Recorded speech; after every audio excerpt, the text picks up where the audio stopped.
Maganda tong chika na to. Makinig kayong lahat. I wanna May hear it. inamin ng ating UH barkada na si Susan Enriquez tungkol sa kanyang love life. Bakit wala si Wala Ate kang Su jowa. ngayon? Ha? Jowa? Hindi siya meron. Hindi siya on cam, pero dati siya, dito siya sa GMA din. Ba't nauutal ka, ate?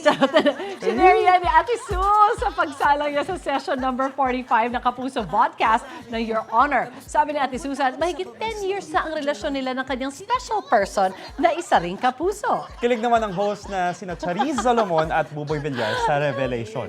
Biro ng dalawa, sila raw mismo ang mag-hunting sa loob ng GMA Network kung sino ang matagal nang nagpapatibok sa puso ni Mami Su. Oh. Yung pala yun, yung ba yung suot ni Mami Sing Sing? Ay, hindi. Wow, hindi. Kanya daw yun. Ooh, we love it. Gusto mo bang mauna sa mga balita? Mag-subscribe na sa GMA Integrated News sa YouTube at tumutok sa unang balita.